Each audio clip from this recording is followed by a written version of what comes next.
Being an expert in Islamic art and a fan myself, it was my chance to leave a unique mark on the game. Inspired by some old Abbasid manuscript, it became clear that the style needed a modern twist. It was like fitting a puzzle with some weird pieces, and it took many trials until we arrived to the ideal crest. Eventually, the translation of the Hidden One, which is Al-Makhfi, emerged as a winner. For the first time, the crest carries a deeper meaning beyond the fantasy setting. Arabic calligraphy and the Arabic language owe their uniqueness and continuity to Islamic civilization. In their reverence for Quran, Arabs developed a lot of writing tools and forms, which led early Muslim artists to stay away from symbols and focus on calligraphy to avoid confusion. While other styles of decoration emerged later, Arabic calligraphy remained the primary and the most expressive element of Islamic art.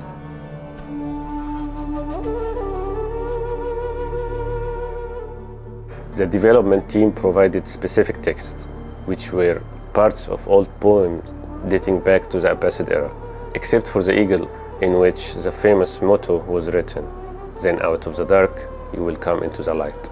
It was a fascinating exercise in weaving poetry into gameplay, and it was all about striking the balance between history and modernity.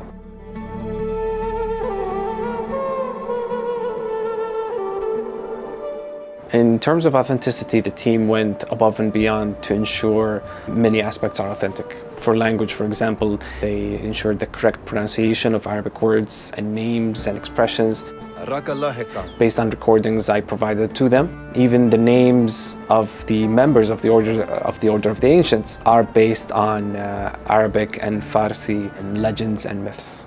Al-Ghul sends orders to the prison guard. Another example is the adhan, or the call to prayer, and how it was beautifully recorded by a mu'adhin in a recording booth. Our sincerest thanks to him. The team also consulted with historians, historical experts, and artists to ensure authenticities in not just language, but also religion and art and culture. Working with the production team was and is an experience I will not forget. Usually, my involvement with any project is tied to localization and age rating, but this time around I was involved from the very beginning and consulted on multiple topics from religion and culture to poetry and art. The decision to fully localize the game in Arabic was welcomed by the team, باسم أنت وحدك في هذا. لا أريد منك أن تغضبي. as it would add an extra layer of immersion and authenticity.